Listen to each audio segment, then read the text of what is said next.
perspective to them. The topics we cover are wide-ranging: apologetics, theology, prophecy, creation and evolution, intelligent design, marriage, family, child-rearing, the millennial generation, trends in society, politics, economics, business, religious liberty, the Constitution, public policy, foreign policy, military policy, tensions in the Middle East, abortion, homosexuality, pornography, sexual ethics, media, technology, history, and America's godly heritage. We talk about anything that affects your faith, your family, or your freedom. So don't go anywhere, because Point of View starts right now.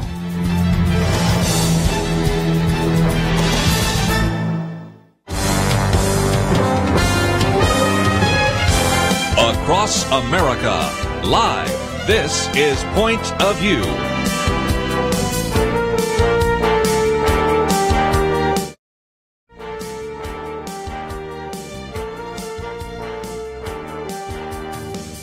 And now, Kerby Anderson. Thank you for joining me today here on Point of View. In the first hour, we're going to look at a number of issues in the news, as you might imagine. Yesterday, the president actually spoke to farm policy. So some of you that are farmers, we'll get to that in our second segment. And I've even posted an article about that. And then a question being raised, at least in the Wall Street Journal: will the Trump administration end up punishing the Farm Belt? After all, it were farmers in a couple of those states that actually gave him the presidential victory. So we'll talk about farm policy, and anybody that is in farming, love to hear from you and your thoughts in just a minute. We're also going to focus a little bit of time and attention, not a lot, on Oprah Winfrey, because now there are some that are saying maybe indeed she would run. So what would she actually believe? And there's a piece that has been posted that says, again, what Oprah Winfrey has stated, at least so far, in commencement addresses and other things in terms of policy. We'll get into that as well. Might have a border shutdown, and that is going to be something, a shutdown of the government and also a shutdown of the border. And so we'll get into those issues as well. But I thought for just a few more minutes, we'll spend a little bit of time talking about this new book that is out, Fire and Fury, but we're going to look at it in a different sort of way. My first article today is one written by Sebastian Gorka. Now, if you're not familiar with him, he served in the administration for a short period of time under Donald Trump. He's been on the program with us talking about the whole issue of radical Islam, and as an individual that grew up in Hungary for a short period of time, but then was in England, and so has more of a British accent than a Hungarian one, nevertheless has been able to understand some of the threats of radical Islam, but instead tells his story here about somebody told him that he was supposed to speak to the author of this book, Fire and Fury, Michael Wolff. And he declined and explained why. And I want to do that for two reasons. Number one, it helps us understand why some people are not mentioned, at least directly in the book, because they declined to even spend any time with Michael Wolff. And number two, it gives us a little bit of a wisdom, a little bit of maybe some discernment about if you are ever in a situation. And I know some people that listen to this program are possible candidates for political office. He has a few things to say about how to deal with the press, so I wanted to get into that. But before I do so, maybe as a good setup is to get Cal Thomas's piece that came out, and he said, "Are Trump's accusers mad?" And of course he says there are all sorts of people now that are suggesting the president is off his rocker, he's mad, he's crazy, he's unstable. Yesterday, in the last half hour, we spent just a little bit of time talking about how someone used the 25th Amendment to get rid of the 45th president. Well, that being said, then, he says that one of the pieces of evidence being used to argue for that is what is in this new book, Fire and Fury, by Michael Wolff. And now, quoting from Cal Thomas, he says, Wolff claims to have interviewed 200 current and former White House insiders who all believe, every one of them, that the president is a lunatic and in need of a straitjacket. Wolff claims to have recordings of his off-the-record interviews. Cal Thomas says, let's hear him. A number of current and former White House insiders, including the president, have stated publicly they were never interviewed. Some may have been interviewed, say the quotes attributed to them are wrong. So again, what Cal Thomas is saying, Michael Wolff, I know what you can do. Roll the tape. So we'll see where that goes. But let's get to Sebastian Gorka. It's the first article we've posted here today. You will certainly want to read it in its entirety. But he points out when he was in the Trump administration for a short period of time, that he said, when I worked in the White House, I was viewed as strange by many of my colleagues on Sean Spicer's press team. And the point is that unless we had a pre-existing relationship, I didn't trust any journalist. And if you came from an outlet that belonged to what President Trump calls fake news, I really wasn't interested in being your friend.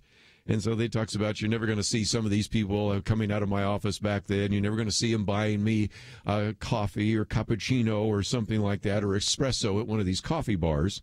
So he said, when I met Michael Wolff in Reince Priest's office, where he was waiting to talk to Steve Bannon, and after I had been told to also speak to him for his book, and this is a big question, people saying, who told you to speak to him? Was that Steve Bannon or somebody else? My attitude was polite but firm. Thanks, but no thanks.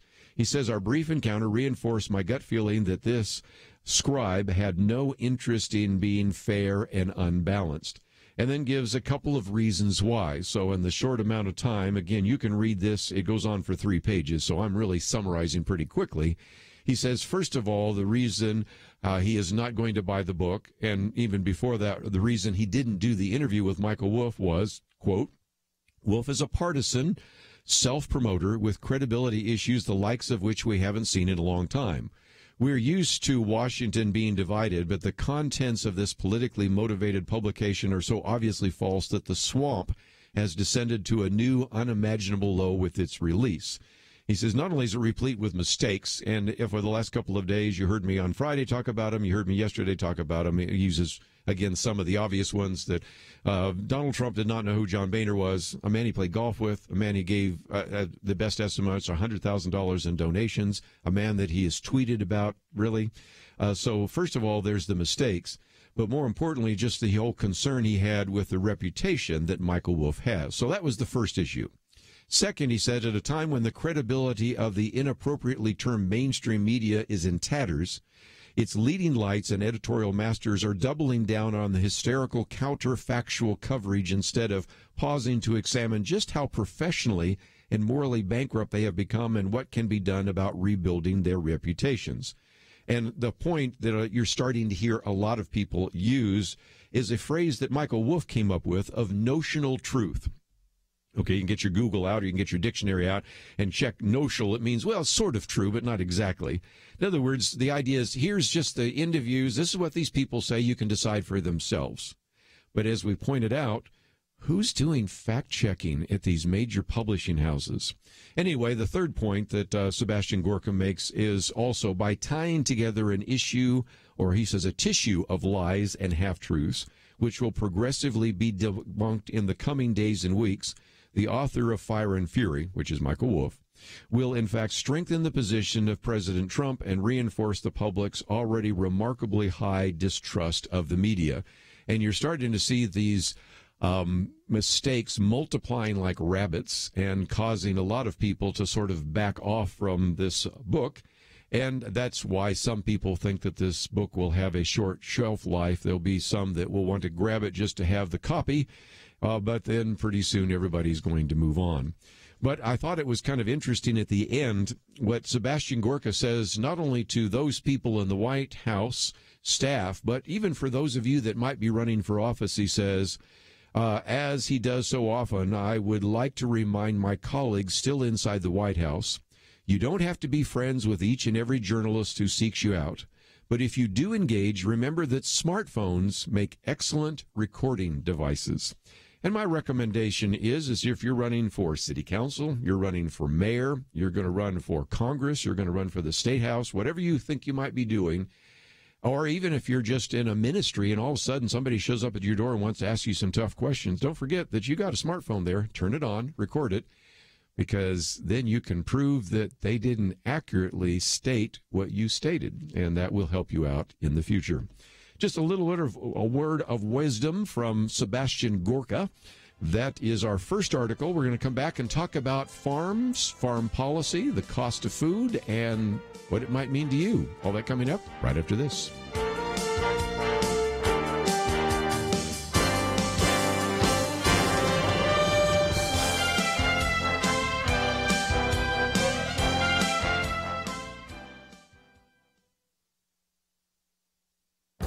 This is Viewpoints with Kerby Anderson. Many presidential candidates campaign on the promise to roll back regulations that stifle innovation and stymie business growth. Once those candidates get into office, very little regulatory reform takes place. That is why what has happened in the Trump administration last year is so significant. The Wall Street Journal editors estimated that his presidency has been reining in and rolling back the regulatory state at a pace faster than even Ronald Reagan. They also remind us that regulatory rollback is harder than it sounds because of the tendency of bureaucracies to expand their sphere of influence. Look at the last two presidents. Under Barack Obama, the Federal Register had 6 of the 7 highest annual page counts. George Bush also expanded the federal government through various rules and regulations. President Trump went in a different direction. 10 days after his inauguration, he issued an executive order that required federal agencies to eliminate 2 regulations for every 1 implemented. By mid-year, we heard the ratio was no longer 2-to-1, but closer to 7-to-1. By the end of 2017, the White House Office of Information and Regulatory Affairs estimated that the ratio is now 22-to-1. Also, more than 1,500 planned regulatory actions on things like transgender bathrooms were withdrawn or delayed. It's also worth mentioning that the congressional leadership has used the Congressional Review Act to nullify rules issued by previous administrations that were never published with an opportunity for public comment. We still have so many rules and regulations, it is nearly impossible to know and obey every one in the Federal Register. Many rules place onerous requirements on reporting on businesses, and we should applaud any attempt to reduce the regulatory burden on all of us. I'm Kerby Anderson, and that's my point of view. For more information about issues covered on Viewpoints, visit pointofview.net. Pointofview.net.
You're listening to Point of View, your listener-supported source for truth. Going to talk about farming for just a few minutes, and there's a couple of reasons for that. First of all, yesterday, the president delivered a very significant speech about farm policy, and it's something we need to talk about from time to time. I mean, after all, farmers are the people that give us the food and fiber that we actually enjoy and probably take for granted too often. My wife grew up on a farm. I've spent a lot of time in farming in one way or another, indirectly, not in a farming family, but also there are some really important issues we can address. And so for the next couple of minutes, I'd love to hear from some of you that are farmers if you've got some questions about farm policy, because as I said yesterday, the president actually delivered a speech having to do with farm policy and really touted, for example, his tax reform as a victory for family farmers, and also pitched his vision to begin to expand access to the broadband internet, which is a cornerstone, he says, of economic development in the nation's heartland.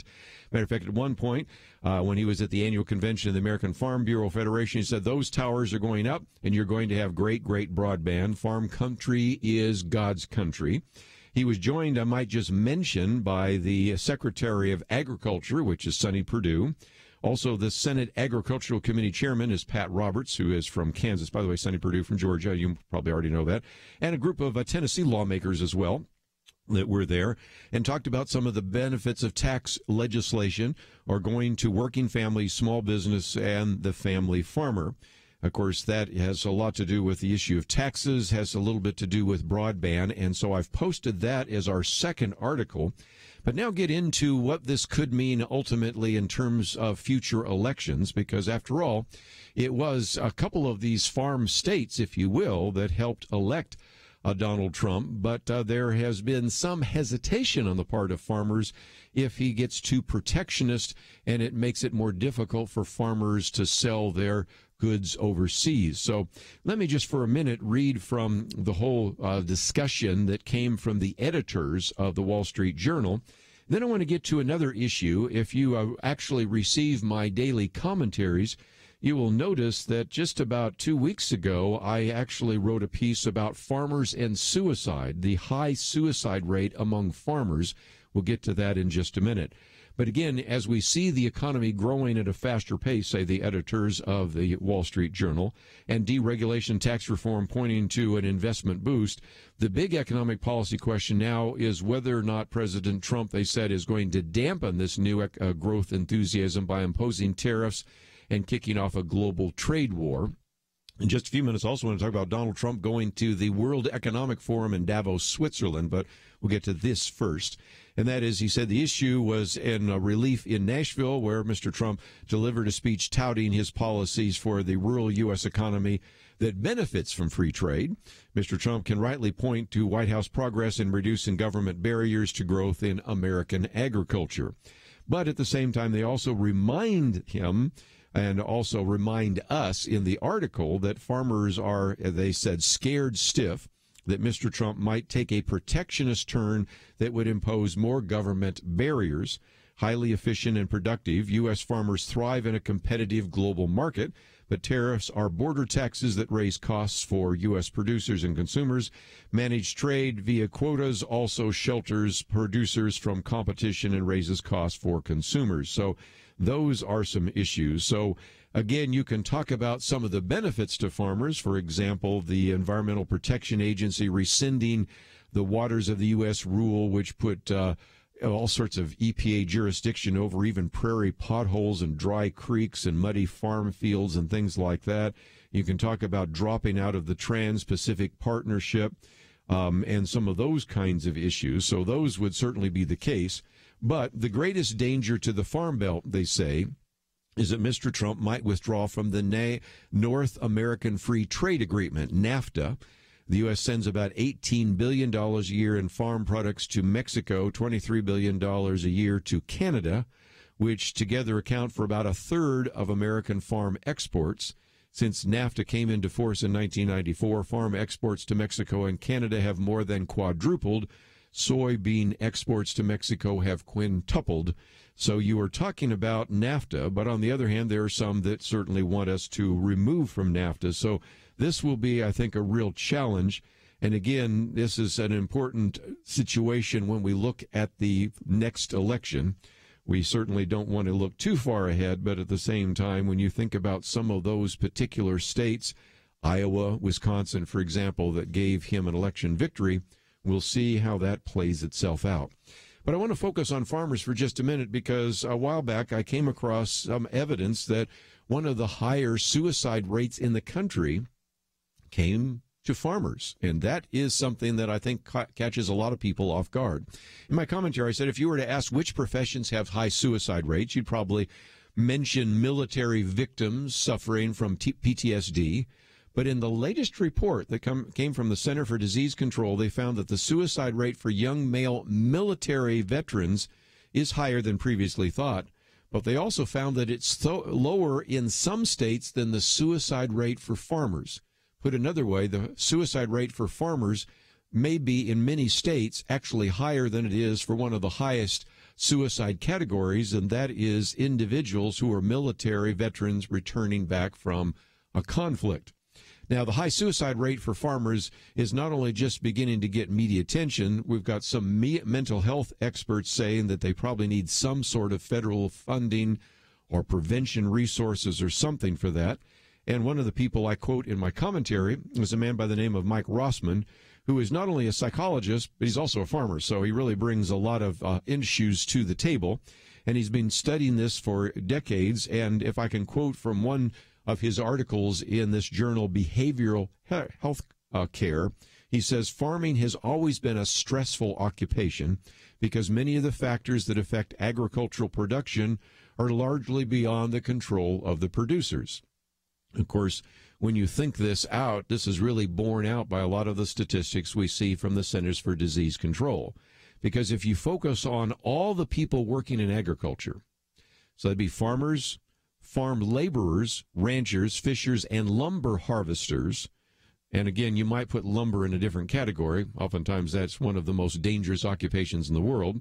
They then take their lives at a rate higher than any other occupation.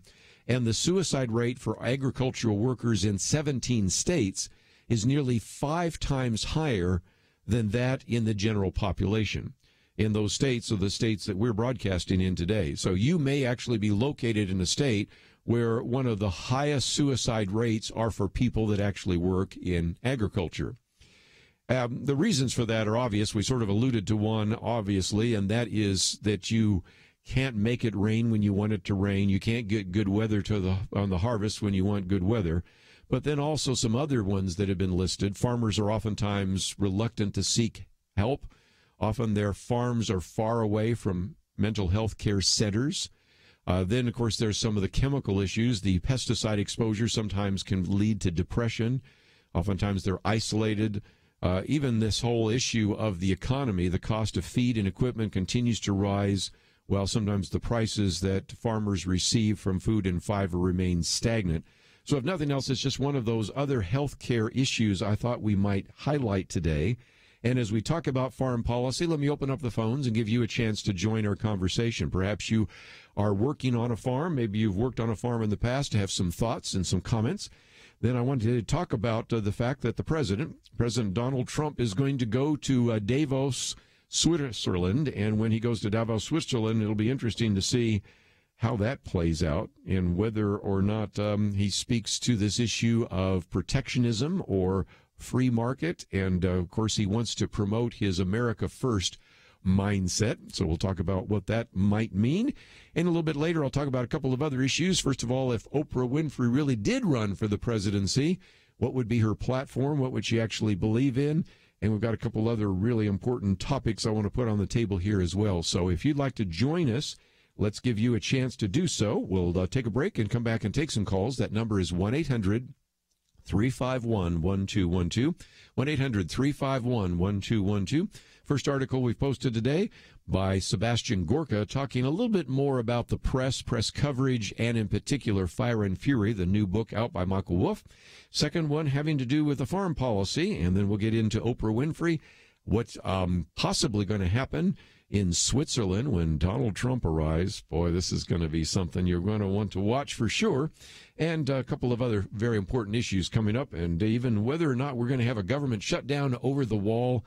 And we'll get into some issues of immigration with our guest in the second hour, John Zmirak, as certainly he talks about some of his wish list. Some of those have to do with issues like DACA and immigration. So we'll get into all these issues. And if you'd like to be a participant, that number is 1-800-351-1212. Let's take a break. We'll take some calls. We'll be back right after this.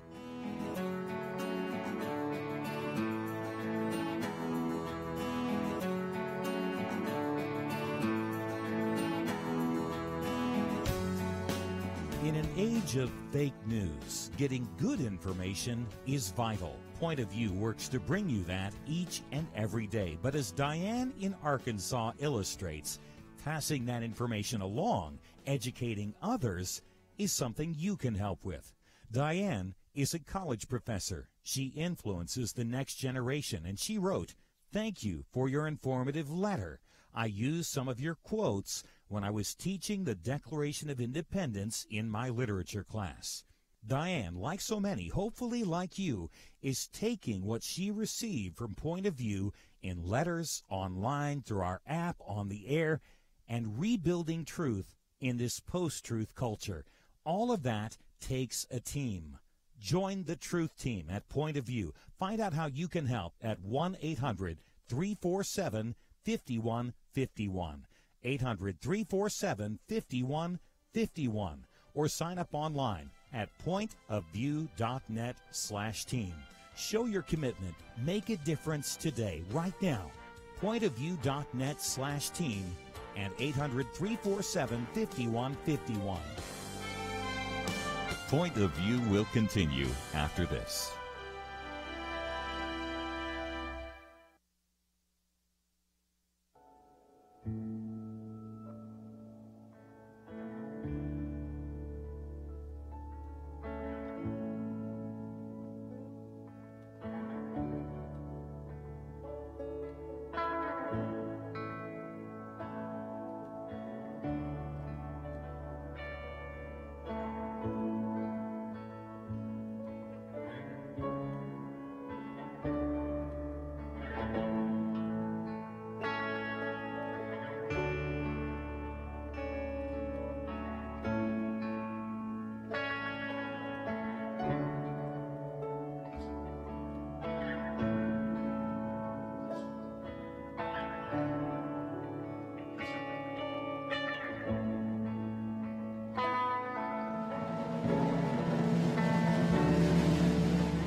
You are listening to Point of View. The opinions expressed on Point of View do not necessarily reflect the views of the management or staff of this station.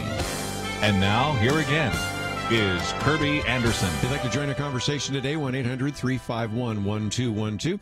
Take some of your phone calls in just a minute. Let me just mention that in the second hour, we're going to spend some time with John Zmirak.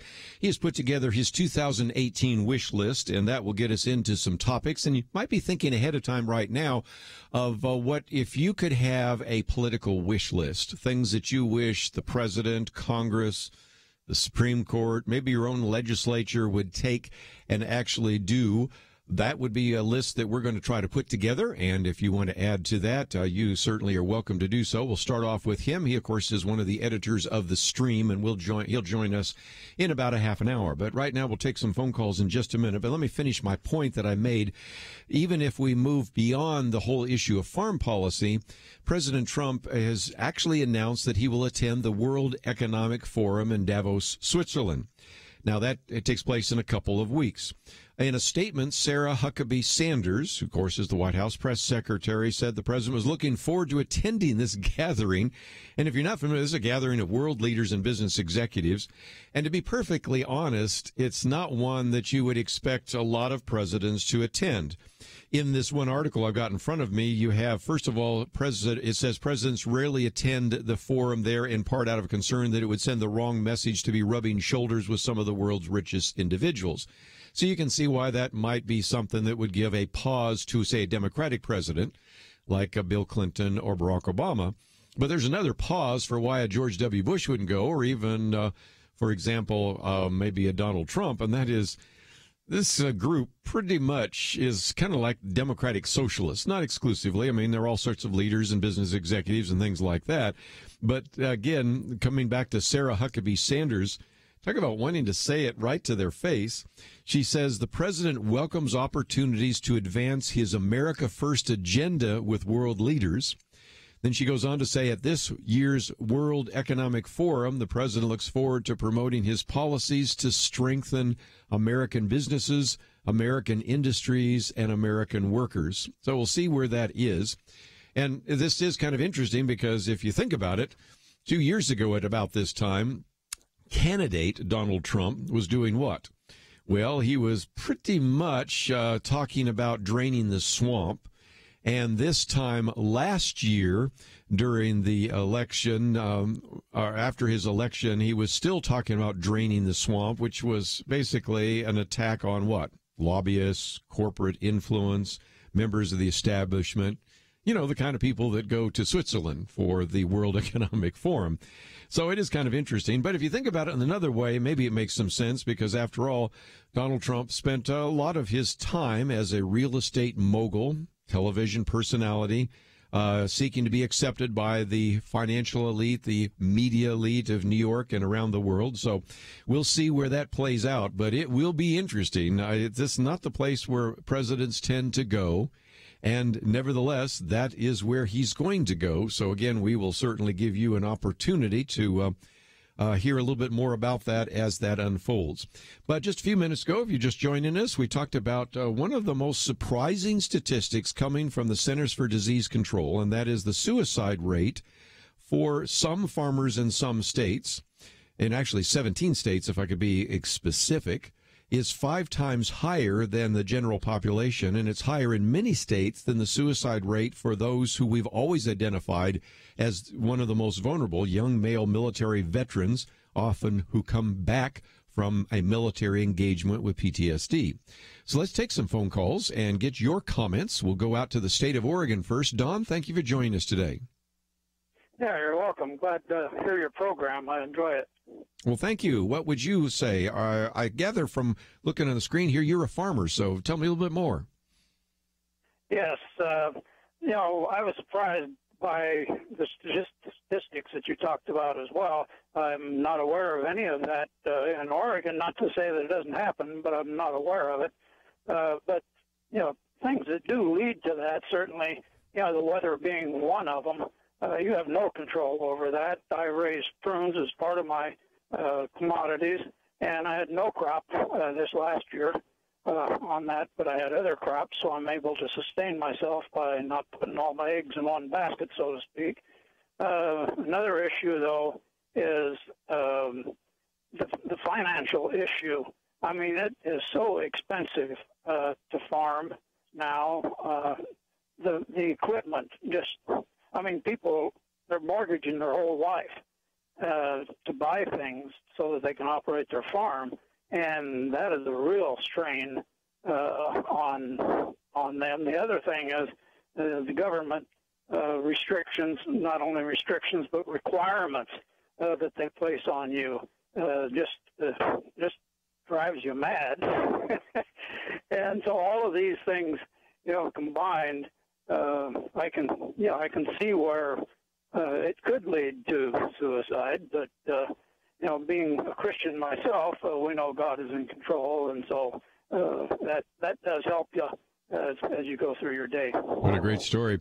Well, just up the Willamette Valley a little bit is where my wife is from, and of course they raise filberts, and you know what a filbert is, being in Oregon. Oh, and yes. Right. but again, I it's been interesting since we had a doctor on this last week, Greg Knopf, and he actually practices over in Troutdale, but he's again from Oregon, and he's talked about some of the suicide rates there, and maybe you don't see it in your particular area, but it is something that the Centers for Disease Control has highlighted, and that's why I wrote a commentary about it. And in light of the speech yesterday by Donald Trump of the issue of farm policy, I thought I'd just mention it again. It's one of my commentaries, and people can read it on our website, pointofview.net. So, Don, thank you for calling in and telling us a little bit more about what it's like to be out there farming every day.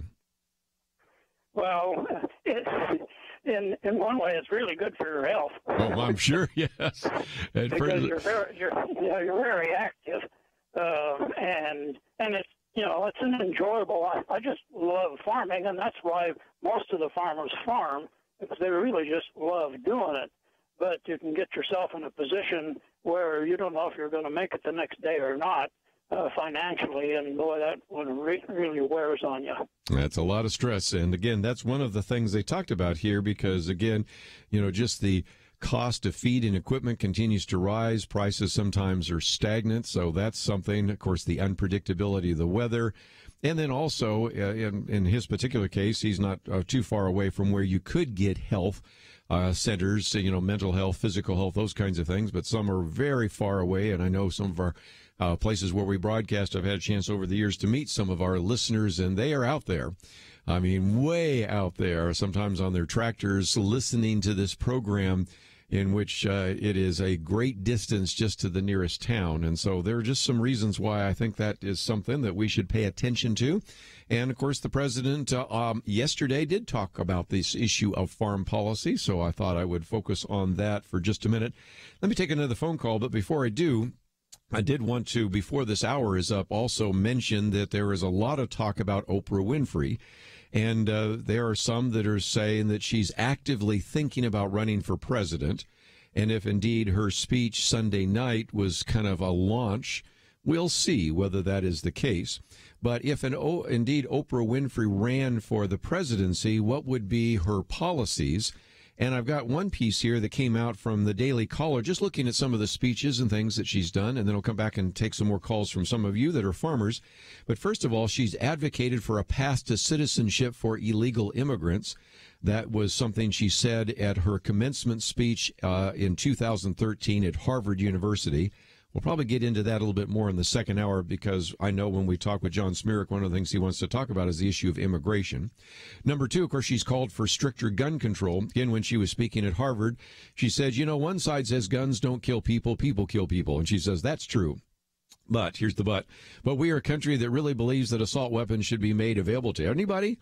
Are assault weapons necessary? I just say enough. When are we going to be conscious enough to say that doesn't make any sense? We have the right to bear arms, but do we have the right to bear assault weapons? That's what I ask. I think we need to educate her a little bit on Second Amendment, and also what's the difference between a rifle and an assault weapon. But nevertheless, that's her view.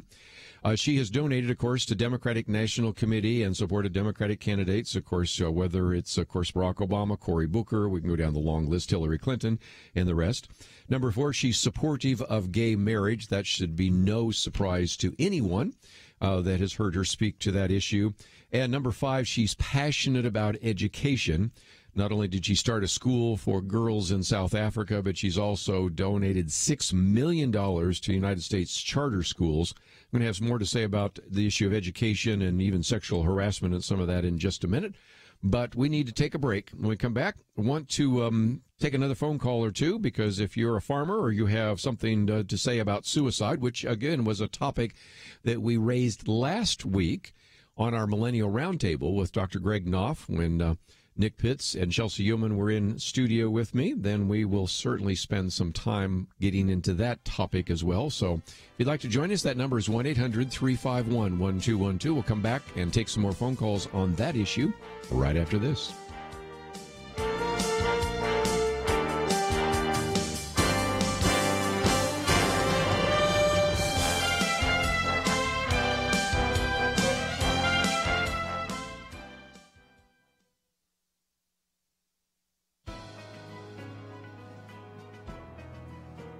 Welcome to the First Liberty Briefing. I'm Jeremy Dice. In western Kentucky, Amish residents have filed a lawsuit against the city of Auburn, alleging one of its ordinances imposes a burden upon the free exercise of their religion. The ordinance has been on the books for several years, and dozens of Amish have been cited for violating the law. Some have paid the fine that comes with the violation, while others have refused in protest.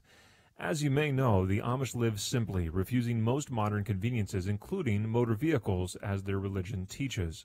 Instead, the Amish are known for driving their horse and buggy through town.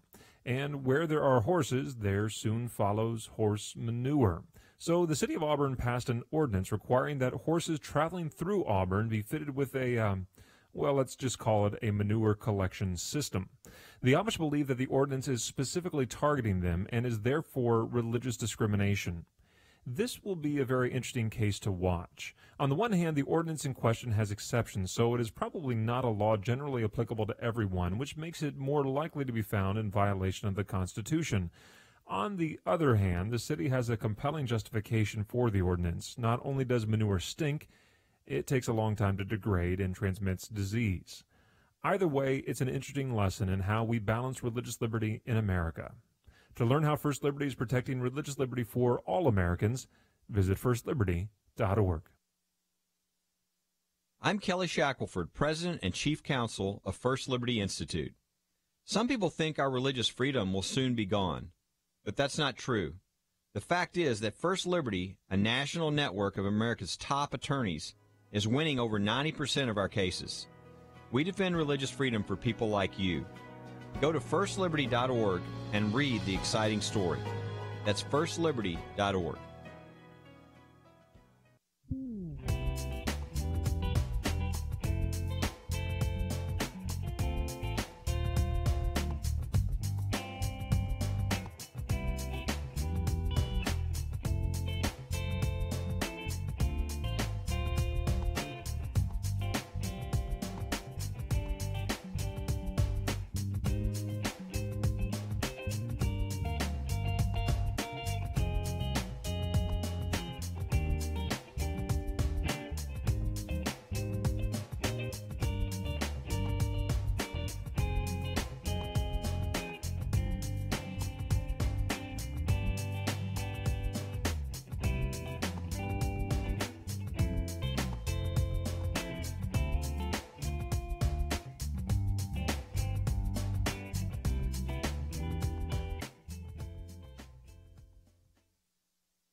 Now, back to Point of View, your listener-supported source for truth. Back once again, if you'd like to join our conversation, 1-800-351-1212.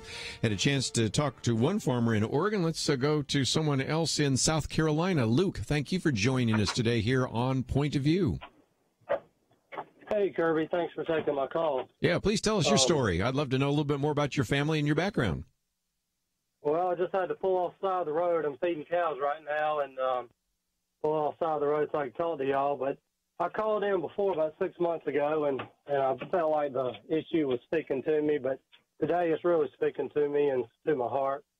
I'm a fifth-generation farmer in South Carolina. My dad and I, we farm more of a rancher, I guess, on cows and turkeys. Sure. But the biggest thing, I was listening to the last caller. He was talking about government rules and stuff, and my father, I don't know if I should speak too much about it, but he has dealt with depression and anxiety, and I think a lot of it has been because of government regulations, especially on the Clean Water Act and stuff about 8 years ago. I think with Obama really pushed it pretty hard, and what that made us do is it made us cut out our streams, all our creeks, yes, where our cows where our cows couldn't go down and drink water out of it. So we had to put up, we had to pump out of our wells and build watering troughs. And, you know, it did cost a lot of money, and it's actually benefited us some, but, you know, that required us to do a lot. And, you know, it was just a lot of regulations that were pushed down on us, you know, that I think affected him and us a lot. Well, and then let me explain to some of our people, because you have two issues. You have what were considered to be navigable waters and what are called the waters of the U.S. rule. And in the past, we knew what navigable waters were. Those were that you could navigate. You know, you could take a boat down, and it was just a way to describe rivers and streams and things of that nature. Well, the decision on the part of some of the environmentalists at the EPA said, no, anything that's standing water. And you've got one case out of California right now, which is even one head shaker. I'll get into that probably in a few weeks.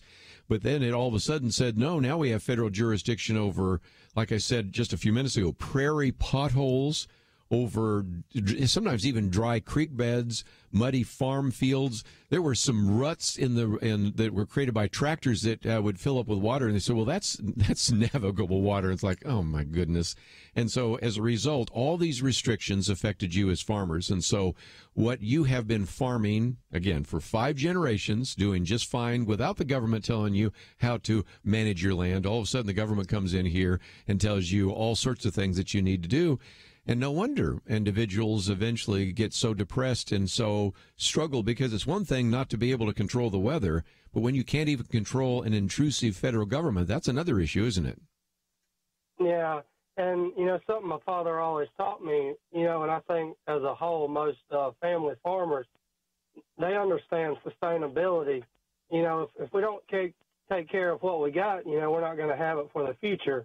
So, you know, that's something that we don't necessarily have to have the government telling us what to do on that. That's something, you know, if we want to continue farming, we're going to have to do things in a way that, you know, will protect the animals in the land. And I know sometimes people take advantage of that.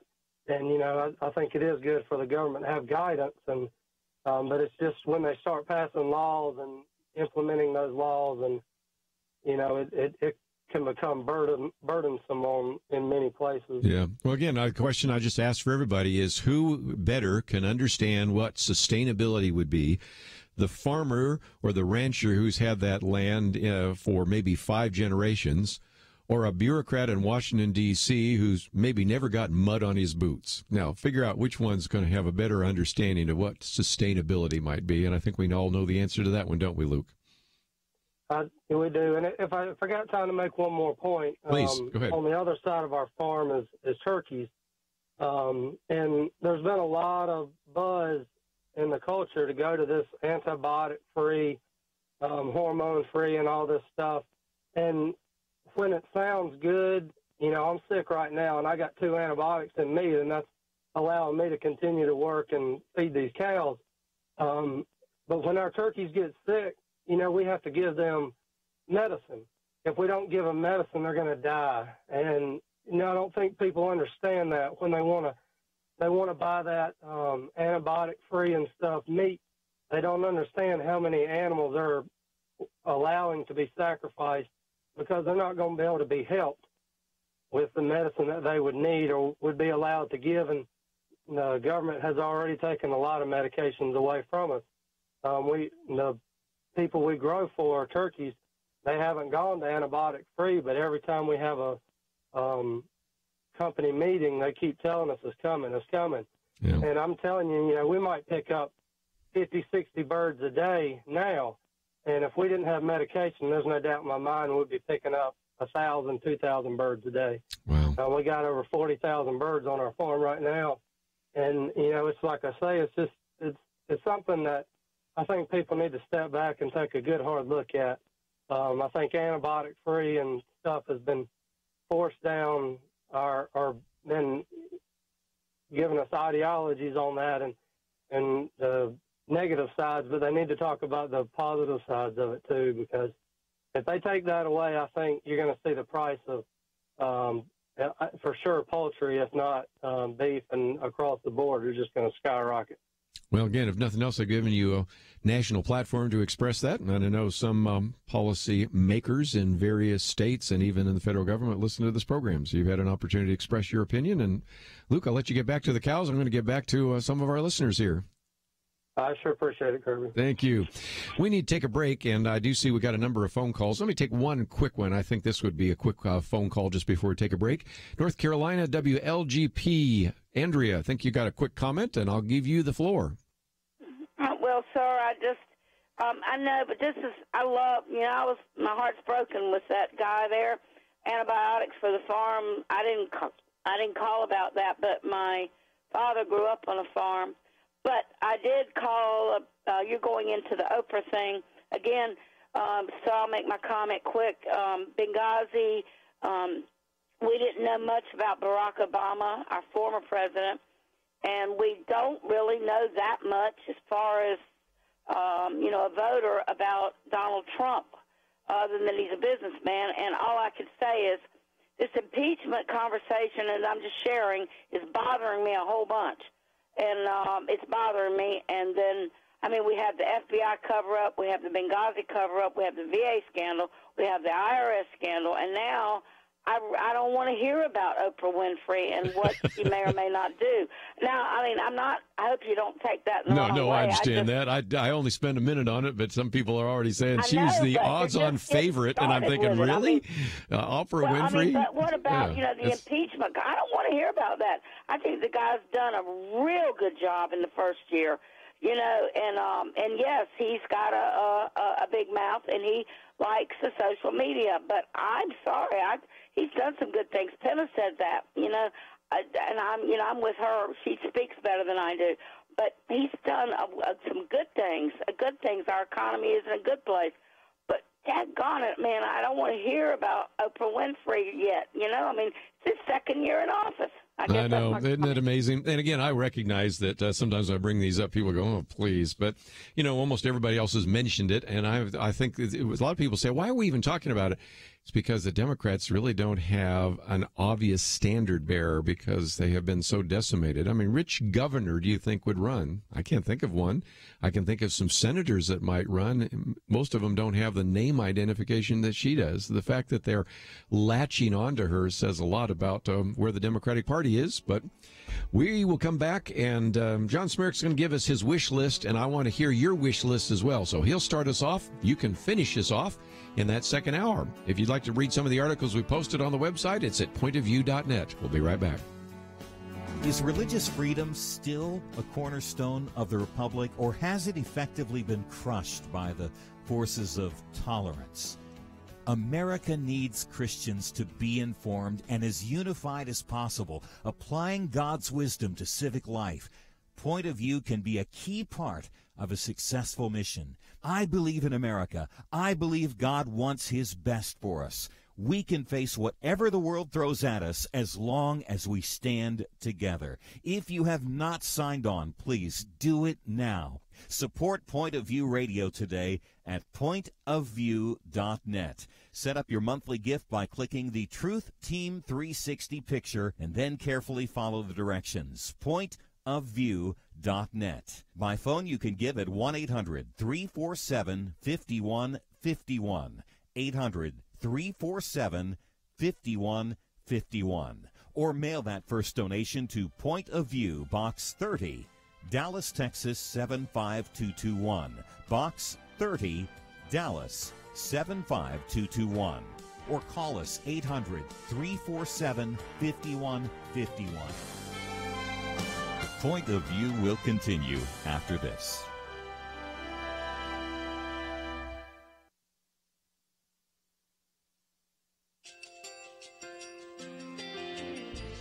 I just want to thank you so much for all the wonderful programming you have. You're just absolutely fantastic. I recently started listening to Point of View, and I really found it interesting because of the different subjects you cover. Thank you for that. I really appreciate everything that you do in keeping us informed. Thank you, Kerby, for everything that you have been doing. I appreciate all the work that you're doing, advocating for the Word of God. Thank you so much. Point of View, I think, is absolutely necessary because it's a Christian perspective, a biblical worldview perspective, and receive very current, up-to-date information about what is really going on, week to week in our culture, which is changing so rapidly, and yet it's morally sliding backwards. Yeah, I'm just, first of all, I thank you guys. Y'all's program is wonderful, and enjoy it every day. I learn so much every time I listen to it. Point of View Radio Talk Show.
Hi, this is Kerby Anderson. You know, each day we take on the tough issues and provide a biblical perspective to them. The topics we cover are wide-ranging. Apologetics, theology, prophecy, creation and evolution, intelligent design, marriage, family, child-rearing, the millennial generation, trends in society, politics, economics, business, religious liberty, the Constitution, public policy, foreign policy, military policy, tensions in the Middle East, abortion, homosexuality, pornography, sexual ethics, media, technology, history, and America's godly heritage. We talk about anything that affects your faith, your family, or your freedom. So don't go anywhere, because Point of View continues right now.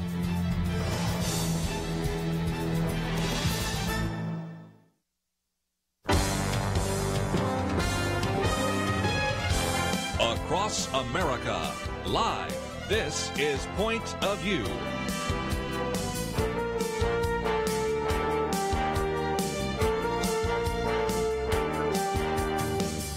And now, Kerby Anderson. Second hour today, if you'd like to join our conversation, 1-800-351-1212. I know we have some calls left over from the last hour. We'll try to get to those later.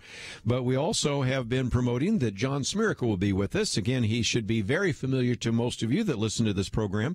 He is the senior editor of The Stream, a graduate of Yale University. He and Eric Metaxas were in some of the same classes together and know each other. Also has a master's degree as well as a PhD in both screenwriting and English. Has been a press secretary for, at that time, the Louisiana Governor Mike Foster, as well as editor at Success Magazine, Investors Business Daily, and a number of other places that we can mention. We have a full bio on him. And again, we always encourage you to go to The Stream, because this is a great opportunity for you to read some very well-written, thoughtful pieces on a variety of issues, many of which we cover every single day here on Point of View. So, John, thank you for joining us once again here on Point of View. Thank you. Good to be on. You have kind of a wish list, and then I told people I want to maybe have, after you're gone, a wish list they want to add to it. And I guess it breaks into two parts. First of all, you have kind of the big three bad events that I hope don't happen in 2018. Work us way, first of all, the things you don't want to have happen, and maybe why those are such big issues that we should pay attention to. Sure. That was from a previous column, so I just summarized. I did a two-parter for New Year's. The Sure. First one I'm afraid could happen in 2018, and then what I hope does happen. So the thing that I'm worried about is war with North Korea. I think if we went to war with North Korea, the only way we could prevent the North Korean regime from devastating the civilians of South Korea would be a really savage, preemptive nuclear strike. The North Koreans have got tens of thousands of artillery pieces aimed at the civilian neighborhoods of South Korea. That's how demonic this regime is. They are holding the civilians of Seoul, which is close to the border, sadly, hostage. It's like a criminal holding children hostage. It's that bad. And in order to stop them, because they're on a hair-trigger launch, so the only way to stop a mass slaughter of South Korean civilians, I think, from what I've read, would be a first nuclear strike, and that would devastate hundreds of thousands of North Korean civilians, because the North Korean regime uses them as human shields. Yes. It would be like Hiroshima and Nagasaki times maybe 5 or 6. Yeah. It would be a human tragedy, a catastrophe, because those people are innocent. They're trapped by that government. They didn't vote it in. They don't support it. So it really, really is something to pray about. Remember that many people like me grew up during the Cold War, where we lived under nuclear blackmail our whole life. I always assumed I would die in a nuclear war. I was pretty sure of it. I wouldn't have any grandchildren or anything, because we're all going to die in a nuclear war. I lived in New York, one of the big targets.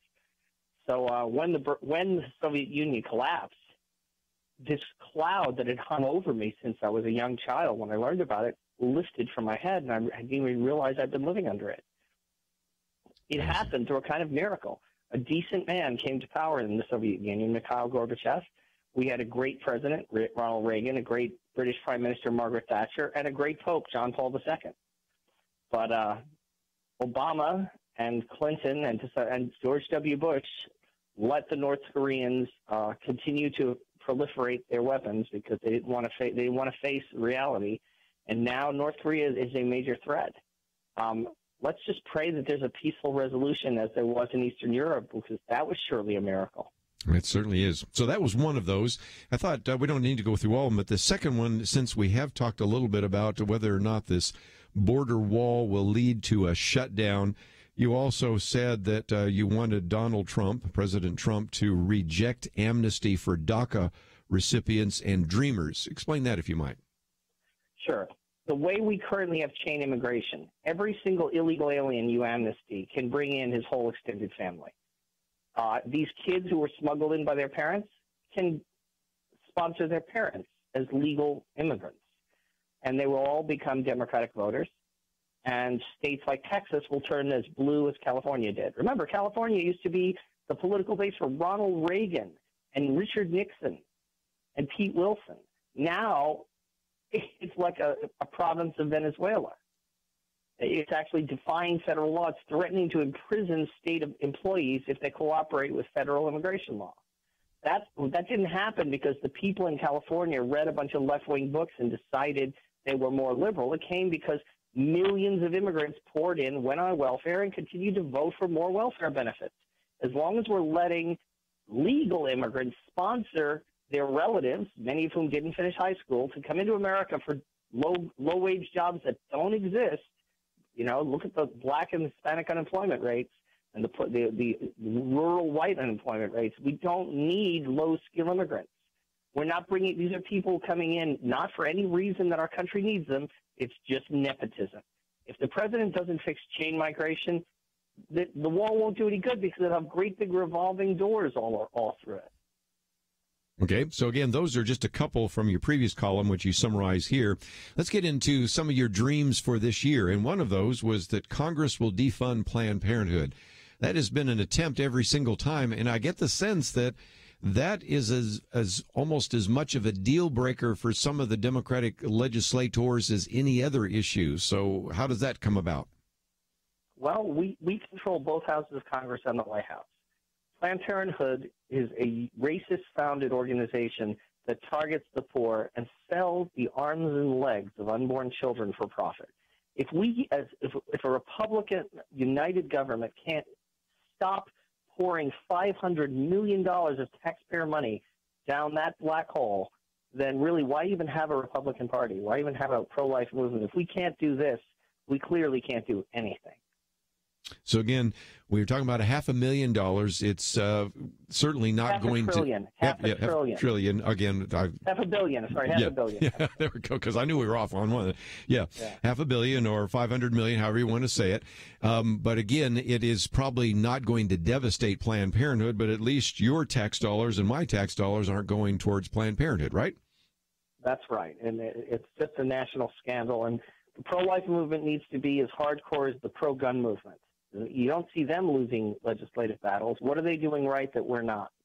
We need to learn from them. So we're going to take a break, and when we come back, let me just mention that we have posted this article here, the political wish list, and that is one that we are beginning to put together. We've talked about a few things that he does not want to have on the list, and a few things as we're going to start developing that we do want on the list. But as we go through this, I'd love to get your comments again. What are some things you would like to see take place in 2018? We've put Planned Parenthood on the list. We're going to put the Supreme Court on. We'll talk about what that might mean in just a minute. We'll talk about even who should maybe be the president of Mexico, and we're going to talk about some of the white nationalists, just to mention a few. And if you want to join us at any point and tell us what's on your political wish list, feel free to give us a call. That number is 1-800-351-1212. If along the way you agree or disagree with some of the comments and would like to read them in context, we've posted this as our fourth article today on the website, pointofview.net. Let's take a break. We'll come back with more with John Zmirak right after this.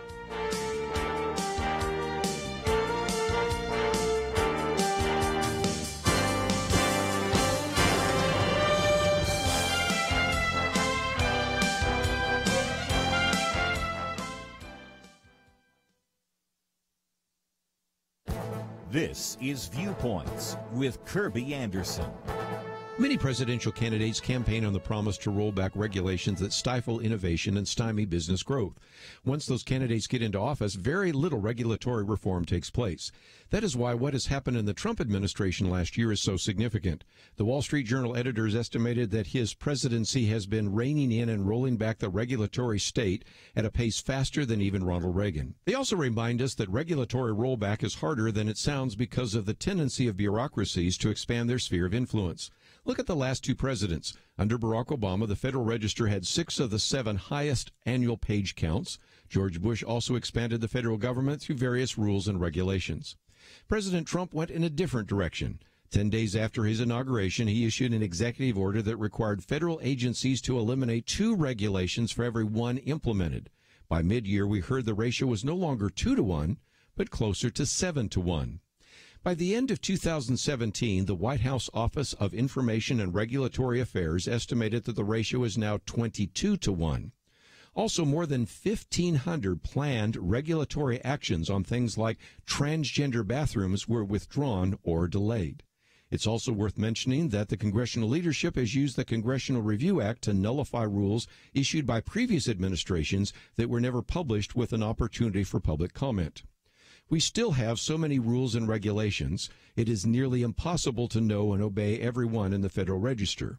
Many rules place onerous requirements on reporting on businesses, and we should applaud any attempt to reduce the regulatory burden on all of us. I'm Kerby Anderson, and that's my point of view. For more information about issues covered on Viewpoints, visit pointofview.net. Pointofview.net.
You're listening to Point of View, your listener-supported source for truth. Privileged to have with us today John Zmirak for a few more minutes, senior editor of The Stream, giving us his 2018 wish list. And we've talked about immigration. We've talked about Planned Parenthood. We'll get into some other issues in just a minute.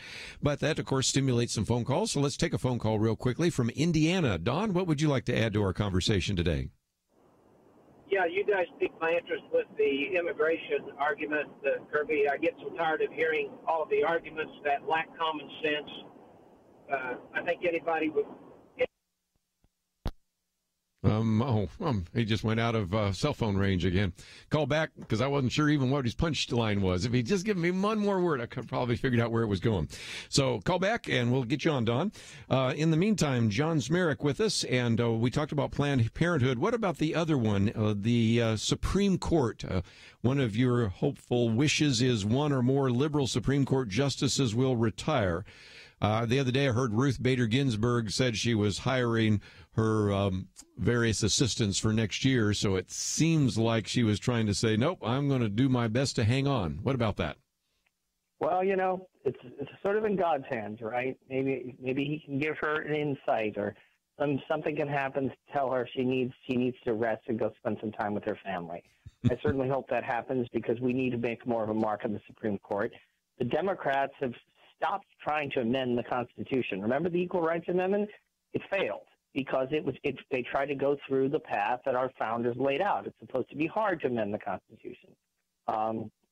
This is something Antonin Scalia pointed out. When we wanted to give women the vote, they didn't go to the Supreme Court and say, don't you think it's sort of between the lines of the 14th Amendment that women should have the vote? No, they amended the Constitution. That's what you're supposed to do.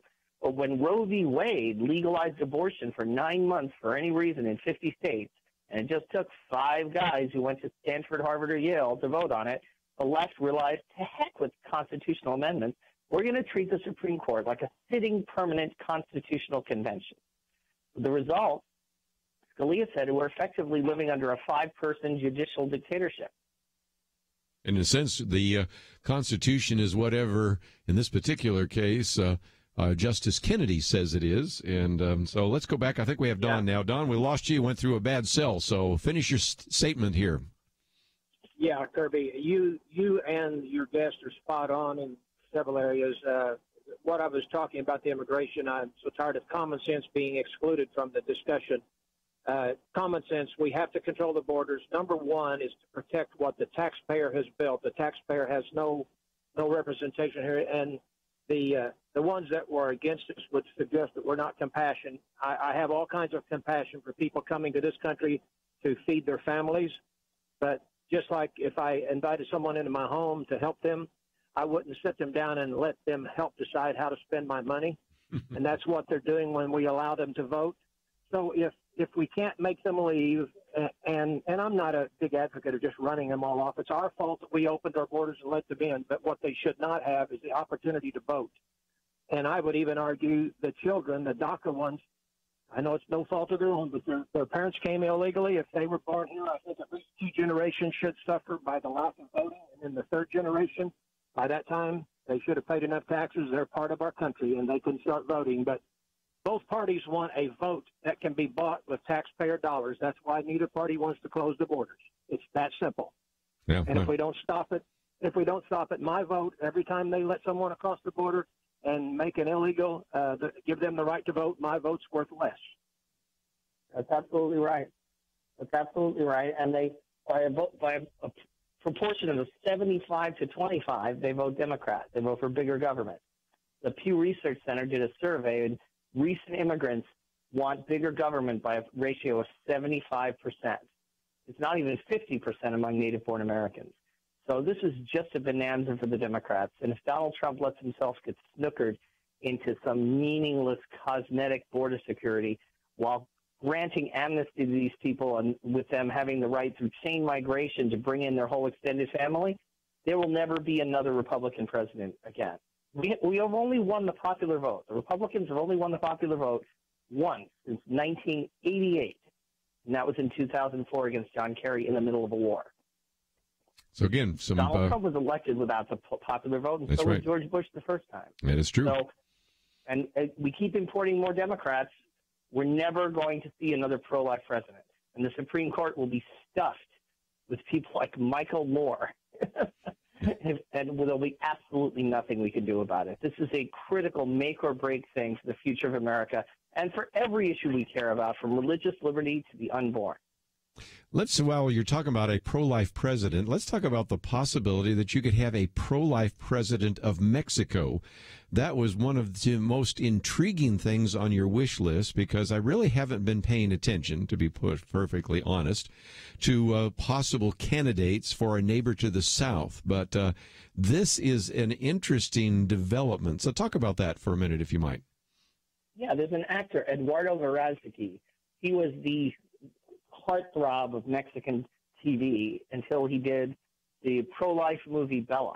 And that's a wonderful movie that's inspired thousands of women to keep their babies. They write letters to the filmmakers, and they've got a whole file of what they call Bella babies. And it's really wonderful. He's a devout Catholic. He's pro-life. He's conservative, for the free market. I think he'd be a lot friendlier neighbor to the United States than the people they've been electing recently. I think he'd be somebody we could negotiate with over the immigration issue. Right. He'll stick up for the rights of Mexicans, but he's not a radical, and he speaks out against human trafficking. He's bravely spoken out about the crime epidemic that's ruining Mexico and making people flee. I would just love to see, and he's considering running. And he'll get the women's vote. He's extremely popular. Yes, he is an incredibly good-looking young man. Yes, for sure. And again, pro-life and certainly patriotic, and I think has a lot of common sense. So that's one that was intriguing. Let me get one more before I let you go, and that is the last one. White nationalist will repent. This, is something that I would certainly encourage our listeners to pray about. So fill in the blanks for us, if you might. Yeah, I was upset to see Paul Nehlen. He's the guy who ran against Paul Ryan in his district in Wisconsin, and I and a lot of other conservatives had supported him because we think Paul Ryan's enacted some bad policies. But recently, in recent month or so, Paul Nehlen has been coming out with things that are just white nationalist and anti-Semitic, and it's really disturbing. This is, first of all, from a spiritual point of view, it's unconscionable. We can't defend it. And politically, it's devastating because that is the lie that the left tells about all conservative policies, is that they're motivated by racism. To have people running around saying, yeah, that's okay, yeah, I'm all for racism. Let's do that whole white racism thing. It's just catastrophic. For a long time, I've wondered if David Duke gets a salary from George Soros, because whenever it's time to ruin some conservative policy, David Duke trots out and endorses it. Well, and again, one of the things you also have here is some links to some articles if people wanted to read those, because what you're suggesting to Paul Nehlen is just read these 2 short essays. It'll only take you 15 minutes. And if nothing else, maybe you'll change your mind, because, again, we certainly need to pray for the hearts of individuals that are stirring up any kind of racial tension in America. So it's kind of a short list, but it's a good list. And there are some that I've skipped over real quickly in the interest of time. But just before we go, let's again talk about why people should go to the stream.org. What will they find when they land there? It's a ecumenical, conservative, religious Christian website that has Catholic, Protestant, Orthodox. We have Jewish writers occasionally, and whenever we can find people. We're pro-family, pro-market, pro-America, pro-Orthodox Christianity. So I think it was founded by James Robison, the TV evangelist, who was an old student of Billy Graham's, and he's still in charge of it, and I'm proud to work there. I hope people check it out. Well, again, we appreciate Jay Richards and you and many others that are part of it. And so, John, thanks for joining us. We'll do it again soon. Thank you. Let's take a break. When we come back, we've got a leftover phone call or two, but in this last hour, I guess it'd be now half hour, I'd love to get your comments. What else would you like to add to your wish list for 2018?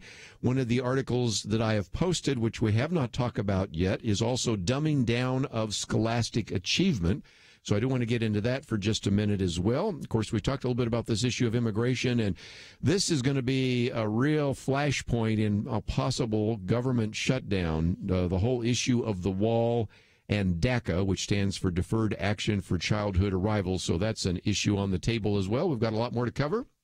And if you'd like to read any of these articles, we post them on the website so you can read them for yourself, pass them on to others. If you go to various Facebook pages, you will see some people actually take the time to hit that share button and post it there, start a conversation, interact with some individuals, educate some people in your sphere of influence that maybe don't listen to this program but need to hear some of the things you are learning about. It's all available at the website, pointofview.net. And if you'd like to join us, 1-800-351-1212. We'll be right back. In an age of fake news, getting good information is vital. Point of View works to bring you that each and every day. But as Diane in Arkansas illustrates, passing that information along, educating others, is something you can help with. Diane is a college professor. She influences the next generation, and she wrote, "Thank you for your informative letter. I used some of your quotes when I was teaching the Declaration of Independence in my literature class." Diane, like so many, hopefully like you, is taking what she received from Point of View in letters, online, through our app, on the air, and rebuilding truth in this post-truth culture. All of that takes a team. Join the truth team at Point of View. Find out how you can help at 1-800-347-5151. 800-347-5151. Or sign up online at pointofview.net/team. Show your commitment. Make a difference today, right now. pointofview.net/team and 800-347-5151. Point of View will continue after this.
You are listening to Point of View. The opinions expressed on Point of View do not necessarily reflect the views of the management or staff of this station. And now, here again is Kerby Anderson. Final half hour, if you'd like to join our conversation, 1-800-351-1212. And we'll take some of your phone calls as we move along here. In the first hour, we did talk a little bit about farming, and so I want to take one of those calls left over. And in Arizona, KNLB, Trina, thank you for joining us today. Yeah, my comment was, when you are going to the store for your food, i.e. chicken or eggs or whatever the case may be, you don't know how healthy it is. If you've ever seen how those poor things are raised, you know, it's not good, and it can't be healthy for the bird. Not to mention, when you get your eggs, they sit for over a month before you even get them in the stores. We've been raising our own chickens, and we're a lot healthier for it. And I think a lot of people don't realize what you're getting when you're getting it in the store. Yeah. Well, and again, that's one of those buyer beware, and we might do a show or a program or something like that on that, because, again, I do like to every once in a while emphasize some of the issues of health, and you certainly have raised a very important issue and something that I would encourage each one of you, if you're concerned about your health, to do some investigation about. We had in this last hour here John Zmirak giving his wish list, and so I wanted to give some of you a chance to add maybe some items to this kind of 2018 wish list. So let me, if I can, go to Dennis in South Carolina. I think you have an addition for your wish list for 2018. So thank you for joining us. Thank you for having me. It's not just my wish list for 2018. This has been my wish list for a long time. Okay. And even President Reagan agreed with this back when he was running for the president. He suggested that we eliminate the National Education Association. It's really is illegal. We're not supposed to have a centralized education system because people understand that you can end up indoctrinating the whole culture with whatever it is you want to promote, and that's what they're doing, especially globalists. And it's also very much a humanist organization. They've eliminated God from school entirely, and that means that you elevate people like scientists and other heroes, whoever you want to be your hero, and there's no balance. There's no spiritual side to life at all in schools. It's eliminated on purpose, and we have a very unbalanced population because of it. Everybody thinks in very materialistic terms because they're not exposed to anything spiritual in their growing years, and it's very much due to our culture being rated by the people who run the NEA, where they've eliminated things that they don't like, and they've forced us to accept in sometimes very subtle ways that you don't even oppose them because they're so subtle. But it's very much we're being indoctrinated, I guess is a good enough word to use, into humanistic ways of thinking. And if people don't understand what a humanist is, you really need to look that up. It means basically that men are God. You know, men are men, not males, but mankind is the height of evolution, and God didn't create us; we created God, and that's a very unhealthy way of looking at life.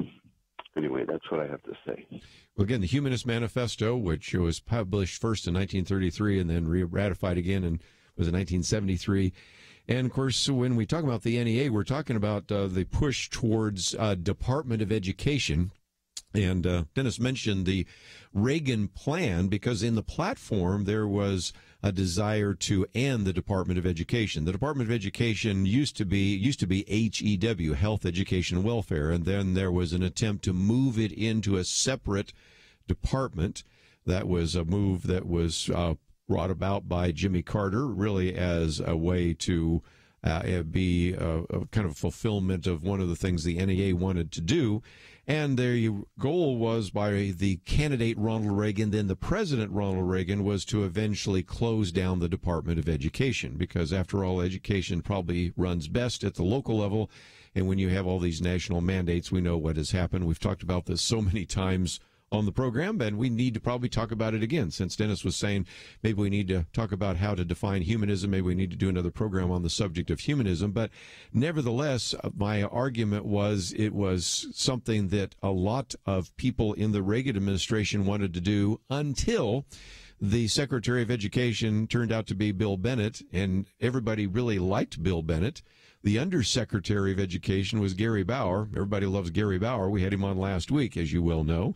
And so they weren't quite as interested in closing down the Department of Education, and it's grown every single year.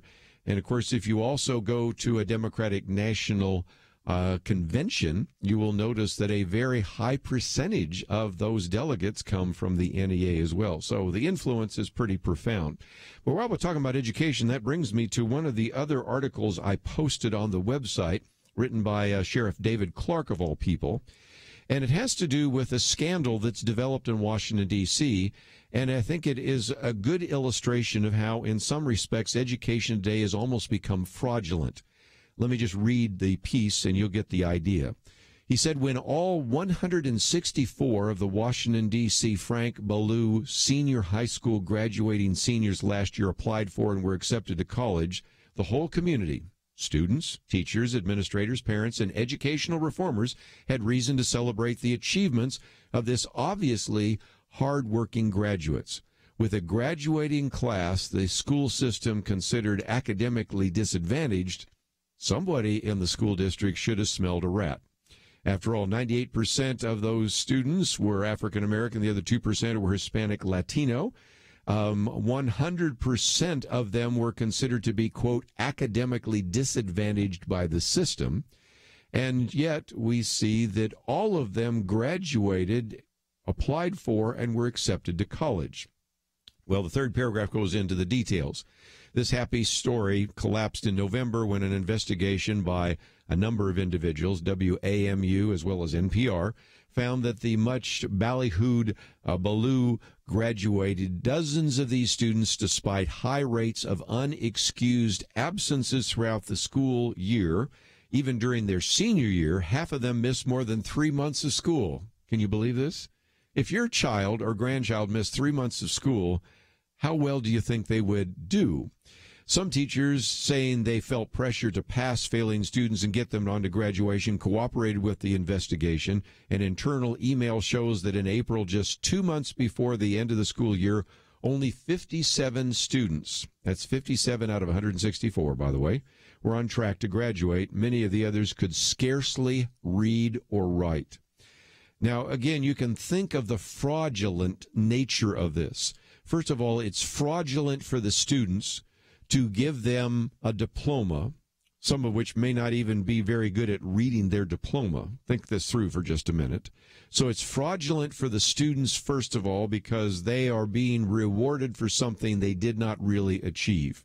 You know, this is everybody gets a trophy kind of mindset, except this one counts because not only, first of all, did they all graduate, but they were all accepted to college. So there's another fraud, because now these colleges are going to have students that, to put it mildly, are going to have massive remedial courses, or else they're just going to simply flunk out. And there's another fraud, if I could add to that. It's the fraud of those who applied to those colleges and maybe didn't get in because there was a desire for the college to bring these students who came from what was considered a disadvantaged background in order to get some ethnic diversity, which is laudable, but in order to do so, left qualified students behind to bring in these students who were not qualified. So if nothing else, David Clark at the end ends the story by saying this. Two things were left out of the story. First, where were the parents? They had to have some inkling that their son or daughter was not attending school regularly and certainly were not learning. They have a duty to see that their child shows up to school every day in a state of readiness to learn. And number two, he said, what colleges accepted the kids who can't read or write? They should be outed.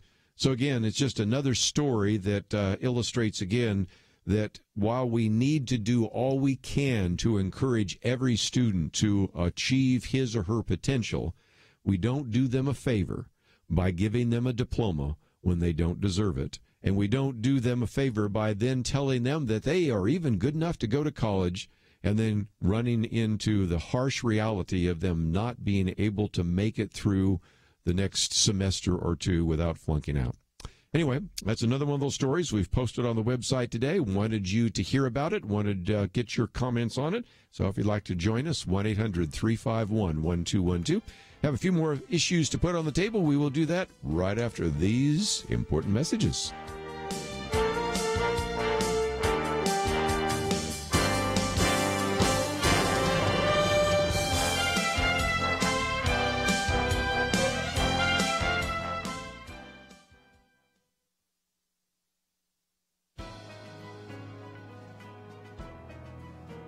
Welcome to the First Liberty Briefing. I'm Jeremy Dice. In western Kentucky, Amish residents have filed a lawsuit against the city of Auburn, alleging one of its ordinances imposes a burden upon the free exercise of their religion. The ordinance has been on the books for several years, and dozens of Amish have been cited for violating the law. Some have paid the fine that comes with the violation, while others have refused in protest.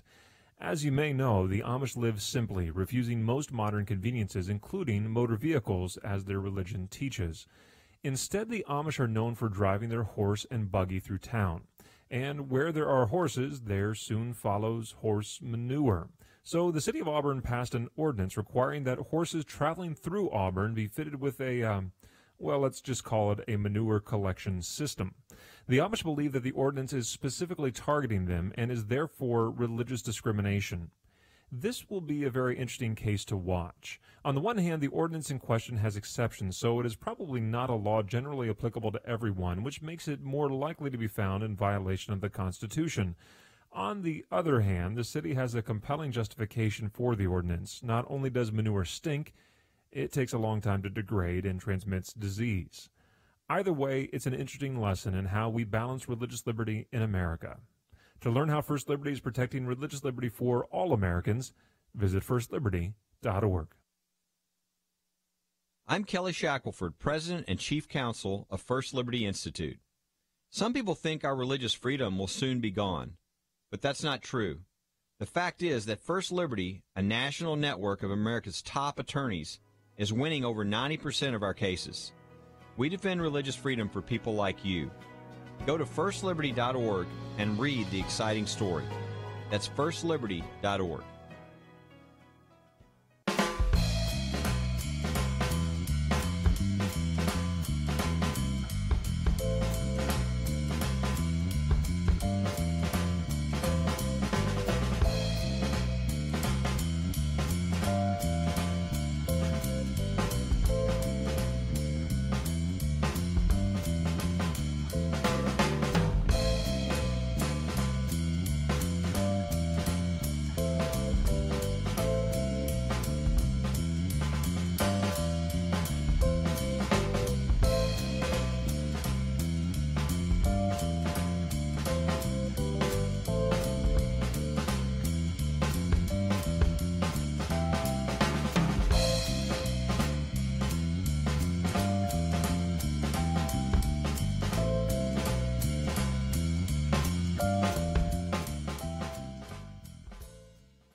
Now, back to Point of View, your listener-supported source for truth. And for a few more minutes, if you'd like to join us, 1-800-351-1212.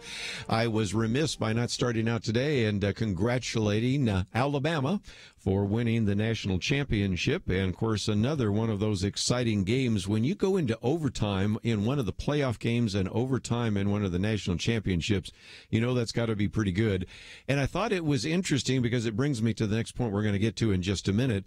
When you look at the difference between the number of viewers of the college football national championship, which was up very high in terms of viewership, and compare it to the NFL, which has been very low, including 4 very interesting and somewhat exciting, sometimes a little boring in the case of Buffalo and a couple others, but nevertheless interesting, but still not well viewed wild card playoff games for the NFL. You see a real contrast. Well, what is that? Well, there weren't any students taking the knee during the national anthem. As a matter of fact, the President of the United States was there and holding his hand over his heart, and lots of cheers. Now, there are some that said there was some booze, too. Maybe there was some booze. I don't know. But bottom line is, it seems a lot of people were very encouraged about that. So when we look at the difference between college football and professional football, I think one of the differences is whether or not you had players taking a knee and doing some things that might have been offensive to some of the potential viewers. The same thing, viewership for the Golden Globes the other night was down as well. And even though there was an attempt to try to redeem some of the issues of sexual harassment and, of course, the famous speech by Oprah Winfrey, nevertheless, that, I think, also illustrates that a lot of people are done with Hollywood. They're done with the NFL. They're done with individuals that don't have, if you will, what they feel are the best interest of America in mind.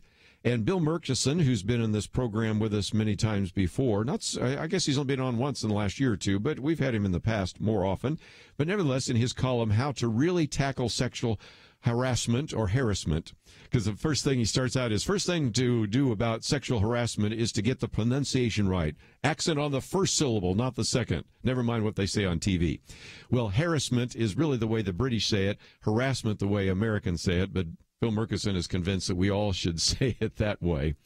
And so, if nothing else, he then goes on and says, that we've had all sorts of attempts to try to address this issue. And he said those who needed reminding what a trash heap looks like should look around. Not that we have to look long or far these days, certainly not past the crowd at the Golden Globes, decked in somber black, looking as though Queen Victoria had just died, motivated by sisterly determination to rise high above discrimination and personal mistreatment. A new day is on the horizon, proclaimed Oprah Winfrey. Some immediately began touting her for the U.S. presidency. Wouldn't that be something? Exit one TV star from the White House, enter another. Of course, we've already talked about that, so we'll ignore it. But he goes on to really raise an important question. The reconstruction of the old moral codes, insofar as possible, is the idea that never occurs to anyone, partly because knocking your political opponent upside the head confers more psychic satisfaction than marshaling and making arguments for respect and dignity. Easier to pulverize them than persuade them, don't you know? But he said one of the reasons that the old codes, ladies first, won't you have the seat, ma'am, so forth, lost ground was disparagement of rules some feminists saw as patronizing, symbols of male desire to dominate, which was untrue. The old rules proceeded from acknowledgement of respect due to women as bearers of life and cornerstones of the home. But I think any of you men can relate to the fact that as you're walking through a door and you hold the door, and I hold them for both men and women, I just always am just sort of tensing up when I see a woman who looks like she just might shoot me a stare or make a nasty comment about, I can hold my own door if you don't mind, or something even worse. That's what happens when you sort of move away from some of these values and instead just simply allow kind of the law of the jungle. And so he really reminds us in this piece today how to really tackle sexual harassment. I've got to say it at least the way he wants it said, to recognize that whether we talk about Harvey Weinstein, Louis C.K., Matt Lauer, whatever, in some cases returning to some of those codes, some of those moral codes, some of those biblical codes, that might be something to really consider. Let's come back to the phones, though, because one of the other issues before Congress right now is whether or not to build a wall and whether or not that's going to cause a government shutdown. So let me go to Missouri, KNEO. Kay, what would you like to say today on that regard? Yeah, I'd also like to say something about the kids in school, but as I can recall, I remember, just if I've got my memories right, that we already paid for the wall. We certainly put money forward towards it, didn't we? Yes, and where did that money go? That money, they owe us that plus interest if they spent that somewhere it didn't go. Yeah, I know. That's against the law. So therefore, they better vote in to put the wall up because those senators, they're otherwise are stealing from us, the American people. They that is wrong to not finish what you said you're going to do. And appropriated money and use it for something else is wrong. I mean, I could go to jail for this. And for those kids that they let graduate, you don't care about those children. because those kids don't have to go to college to have a great life and a good, able to support themselves. I had a foreign exchange student from Germany, and in Germany, when you got to that age to go on up into high school, if you didn't qualify, took the test, and you don't qualify to go into college, they would put you into a trade school. And you come out of those trade schools making a good wages. So at least the kids have something coming in. And if later, you get your act together and you start studying and you want to go back, you can always go. But you have something that will foot the bill and put your life. So you're giving those kids a life. They stole these young people's lives by what they did. I agree. They really did. And this is why you've got, this is one place at least we all come together because, the research done by NPR, National Public Radio, as well as David Clark and WAMU, those are three entities that probably don't agree on very much, but I think they can all at least agree on this, and that is the 164 of these high school seniors who graduated, applied for, and were accepted to college were mistreated, because the best we can estimate that 2 months before, only 57 were on track to graduate, which means more than 100 of them were allowed to graduate, were allowed to get a diploma, were able to convince a college that they were college worthy when they were not. So, Kay, I appreciate your comments. If I had a little more time, I'd keep you on, because you definitely have some great things to add to the conversation today. And back to this issue of the wall, whether it's the wall, or do you remember all of those projects under President Obama that were supposed to be shovel-ready? And remember one time at one of the conferences where they pointed out how they had not spent the money on that because some of those, quote, shovel-ready projects were not shovel-ready. There's a lot of money that has never been spent on what it was allocated for. It's been simply used to sort of offset the federal debt. And by the way, for those of you that have been paying attention to Social Security, that's where all that money for the Social Security Trust Fund went to as well. And as Kay points out, if you and I did this, we would be doing hard time. So don't forget, we are now going to be in another election year. I know that in the state I am located in, I was at a precinct meeting last night. 43 days from today, I think, we can actually early vote for the primary. And I think some of you are getting close to the possibility that you can vote for some of those people in the primaries. Come November, you can vote for all sorts of individuals that will serve in Congress and serve in the State House. So pay attention and see whether or not you're going to put elected representatives that are going to do the right thing in office. That's all we got for today. If you would like to read these articles, we've posted it on the website, pointofview.net. I hope that you'll consider what you might do to support this ministry so we can keep bringing it to you every single day. I want to thank Andrew and Steve for the help behind the scenes. Tomorrow, our Millennial Roundtable. We'll see you then. Point of View Radio has been changing lives for a generation. Listeners have been inspired to apply themselves in all kinds of ways, to stand up as lawyers defending the Constitution and freedom, to start Christian schools, training up a new generation